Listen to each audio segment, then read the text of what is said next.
હું પિયુષ ધનાણી સુરતથી. આપણે વાળ કપાવીને નાના કરાવી નાખ્યા છે અને વીગ લાવી છે, કારણ કે લાસ્ટ ડખામાં સૌથી વધારે નુકસાન વાળે કરાવરાયું છે. તો કોઈ પણ વ્યક્તિ આપણને ફરથી મારવા માટે પ્રયાસ કરે અને વાળ પકડીને ખેંચે તો વાળ અને હું અલગ. અને હા, આપણે વીગ તો વકડીયા વાળ વાળી જ લેવાની હતી, પણ વીગ વાળા એમ કીધું કે એવા વાળ અમારા અહીંયા વેચવામાં નહીં આવતા, બહાઈ દેવામાં આવે છે.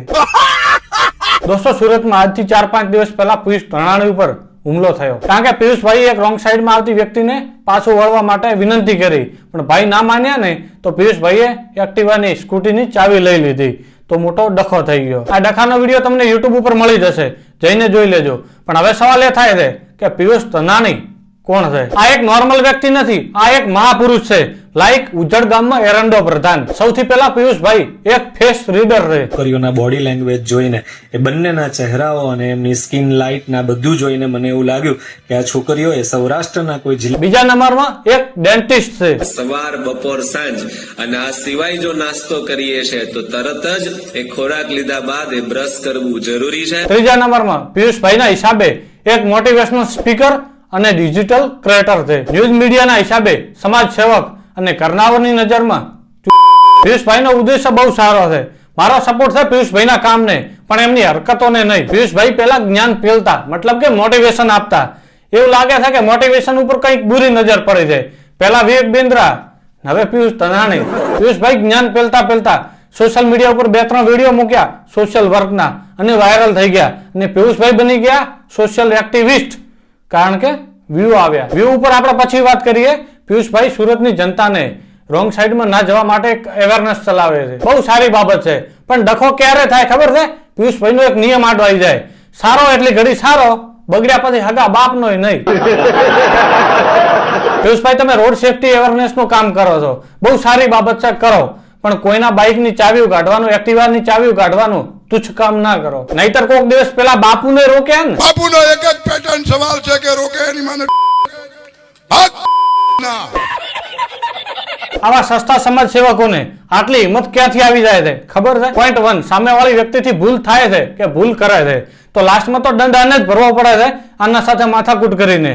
એક એ ડર. પોઈન્ટ નંબર 2, રોંગ સાઈડમાં આવવા વાળી વ્યક્તિ આની જેમ સમાજ સેવક તો છે ને કે આની સાથે માથાકૂટ કરીને દિવસ બગાડે. અને હા, આવા લોકોને માથાકૂટ જોતી જ હોય છે કે જેથી વ્યૂ આવે. એટલે આવા સસ્તા સમાજ સેવકો વધુ જીદ પકડે કે મેટર થાય તો વ્યૂ આવે. અને પોઈન્ટ નંબર 3, બધાય આની જેમ નવરા ના હોય, માટે સામાન્ય લોકો આમનાથી દૂર રહે, એટલે આમને પાવર ચડી જાય કે અમારું કામ થઈ રહ્યું છે, પણ ભાઈ તમને ઇગ્નોર કરી રહ્યા છે. સહી વાત છે. ન્યૂઝ વાળા ઇન્ટરવ્યુ લે ને તો અમને આડા ટેડા સવાલો પૂછે છે. ભાઈ, સીધો સિમ્પલ સવાલ પૂછી જોઈએ ને, તને અધિકાર કોણે આપ્યો છે લોકોની ગાડીઓની ચાવી લેવાનો? લોકોને રોડ સેફટીની જાણકારી આપવા ઉભા રહ્યા છે ને, તો જાણકારી આપો, ઓકાત ના બતાવો. કહી દે, તું ફોન કર દે, પીસીઆર માં બોલાવી લે પોલીસ હાલ.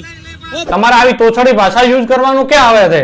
તમારે નિયમોનું પાલન જ કરાવવું છે, તમારે લોકોને સેફટી વિશે સમજાવવા છે, તો પ્રશાસન છે એમને સાથે રાખો. મોટા ભાઈ, સાચું કહું ને તો સિટીની પ્રજા કાયદા કાનૂનથી બિયાય છે. કોઈ ગામડાવાળાની ચાવી કાઢીને જોઈ લેજો, 99% બીજે દિવસે સાંધો દુખશે. એટલા માટે નહીં કે ગામડાવાળા ડોન હોય છે, એટલા માટે કે ગામડાવાળા ઉપર જયારે કલમું લાગે ને ત્યારે એમને ખબર જ પડે છે કે આ નતું કરવાનું. ભારી મિસ્ટેક હો ગયા સર. પિયુષભાઈ માટે દુનિયાના લોકો અને પોતાના નજીકના લોકો માટે એક તફાવત છે સમાનતાનો. કેટલો ખબર છે? એમના માથાના વાળની લંબાઈ અને જૂના વાળની લંબાઈ એટલો. કારણ કે પિયુષભાઈ રોંગ સાઈડમાં આવતા સુરતના લોકો ઉપર 1% પણ દયા ખાતા નથી, અને પાછા મૂકે જ. પણ જ્યારે એમનો કોઈ દોસ્ત રોંગ સાઈડમાં આવે ને ત્યારે પિયુષભાઈ કે હું કેમેરો બંધ કરું, તું નીકળી જા. પૂછીએ આપણે આ લોકોને શું કામ રોંગ માં આવો છો? RK please please please please, નહીં નહીં નહીં, બંધ કર દો, તમે જતા રહો પેલા, બંધ કર દો, તમે જતા રહો પેલા. વાહ, તમારી દોસ્ત સેવા અને તમારી સમાજ સેવા. વાહ પિયુષભાઈ, વાહ,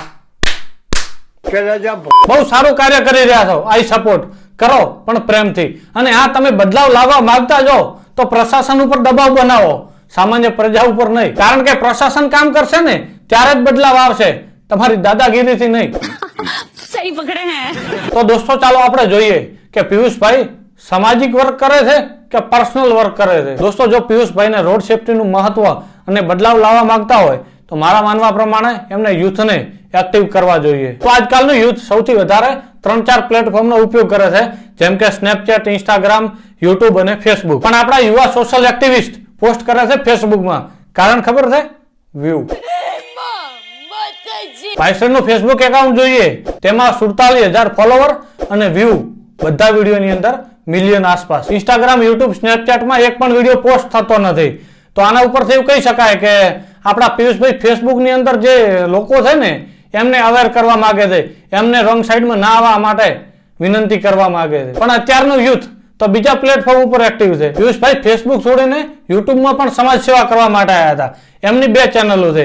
એક ચેનલની અંદર 600 આસપાસ સબસ્ક્રાઈબર અને 79 વિડીયો અને ટોપ વ્યૂ 3200, અને બીજી ચેનલમાં 1000 આસપાસ સબસ્ક્રાઈબર, 115 વિડીયો અને 6600 ટોપ વિડીયો વ્યૂ. માટે યુટ્યુબની અંદર છેલ્લા 1-1.5 વર્ષની અંદર પિયુષભાઈએ સમાજ સેવા બંધ કરી નાખી છે, કારણ કે વ્યૂ નથી આવતા. કારણ કે સમાજ સેવા કરવા માટે વ્યૂ જરૂરી છે. રોડ ઉપર ઉતરીને અવેરનેસ ફેલાવવાથી કાંઈ ન થાય, વ્યૂ પણ જોઈએ. પિયુષભાઈ જેને સમાજ સેવા કરવી છે ને એના માટે આઈએમપી વ્યૂ નથી હોતા. એના તો 1-2 જણા જ હોય ને, એ પણ એના માટે ખૂબ મહત્વનું હોય છે કે આનાથી બદલાવ આવે, ચાહે 1માં આવે કે 1 લાખમાં આવે, એ આઈએમપી નથી હોતું. તો તમે ફેસબુકની અંદર જે વિડીયો પોસ્ટ કરો છો એ સેમ વિડીયો તમે બીજા પ્લેટફોર્મ ઉપર પણ મૂકીને અવેરનેસ ફેલાવી શકો છો. પણ નહીં, કારણ કે બીજા પ્લેટફોર્મ ઉપર જે નેટ યુઝ થાય ને અપલોડ કરવા માટે, એટલા તો વ્યૂ નથી આવતા. તો કઈ રીતે કરે પિયુષભાઈ સમાજ સેવા? શું કેવું પિયુષભાઈ? અને હા, આ મારું લોજિક છે. પિયુષભાઈને બીજો પણ પ્રોબ્લેમ હોઈ શકે ફેસબુક સિવાય બીજા પ્લેટફોર્મથી. પિયુષભાઈની નીતિઓ, નિયમો અને ઉદ્દેશો એ સુરતની જનતા માટે છે, એમના દોસ્તો અને નજીકના લોકો માટે નહીં. કારણ કે બીજાઓ જોડે વાદ વિવાદ થાય ને તો એ નિયમોનું પાલન કરાવશે, પણ જ્યારે એમનો દોસ્ત આરકે આવે ને તો છૂટી. RK please please please please નહીં નહીં નહીં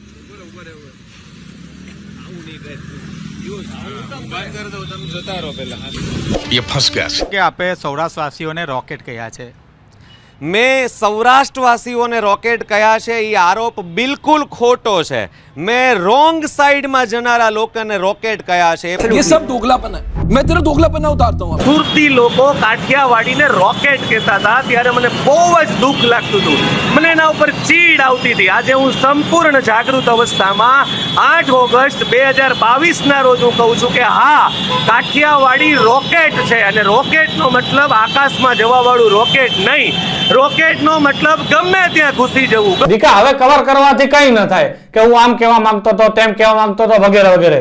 પણ પહેલા આપણે બોલ્યા પહેલા વિચારવું પડે, કારણ કે તમે સમાજ સેવક છો, રોસ્ટર નહીં. જનતા માફ નહીં કરેગી. પિયુષભાઈ જે કરી રહ્યા છે ને એ સુરતના લોકો માટે બહુ સારી બાબત છે, અને તમે પણ નિયમોનું પાલન કરો. અને હા પિયુષભાઈ, તમે પણ હેલ્મેટ પહેરો અને નિયમોનું પાલન કરો. સાઈડ લાઈટ ચાલુ કરી અમે અહીંયા ઊભા રહેવા માટે રોડમાંથી આવ્યા, કેમ ભૂલી જાવ? ગામને તો બહુ સલાહ દો છો, એમ ધ્યાન રાખીશ. એમ નહીં, સલાહ દેવાનું તમને સારું લાગે છે હે, અને પોતામાંથી આવે તો ત્યાં હું ધ્યાન રાખીશ, તો એ બીજા બધા ધ્યાન જ રાખવાના હોય. આપણે અહીંયા દોઢ ડાયું થઈને સલાહ દેવાનો જ હોય. ગાંડી ડાઈને સલાહ આલે ને એવા ઉદાહરણ પૂરા ના પાડો. દોસ્તો, પિયુષભાઈ જે કરી રહ્યા છે ને એ આમ તો જોવા જઈએ તો બહુ સારી બાબત છે લોકો માટે, કે અકસ્માતમાં લોકો મરી જાય છે, એમના માટે એક સારી ઝુંબેશ ચલાવી રહ્યા છે. પણ મારું પિયુષભાઈને બસ એટલું જ કહેવું છે કે ભાઈ, તમે પ્રશાસનને સાથે રાખો અને આ જે નિયમો તોડે છે એમને ડાયરેક્ટ દંડ અપાવરાવો. આવી ચાવી લેવાથી તમારે જાનને પણ ખતરો હોઈ શકે છે તમારા. તો એનાથી બેટર છે કે તમે પ્રશાસન સાથે રહીને કામ કરો. અને હા, બદલાવ આવશે, જરૂર આવશે. બસ જો પ્રશાસન સાથ આપશે ને તો તમારા એકલાથી કંઈ નહીં થાય. અને યુવાઓને એક્ટિવ કરવા હોય ને તો બધા પ્લેટફોર્મ ઉપર આવો. અચ્છા, તો દોસ્તો, આ વિડીયોમાં બસ આટલો. વિડીયો પસંદ આવે તો લાઈક શેર કરવાનું ભૂલતા નહીં. અને ઇન્સ્ટાગ્રામની અંદર તો એમવીએમને ફોલો કરો, એમવીએમ આંજણા વ્લોગ ચેનલને પણ સબસ્ક્રાઈબ કરીને વ્લોગ જોઈ લેજો. અને હા, લવ યુ દોસ્તો. જય હિન્દ, જય શ્રી રામ.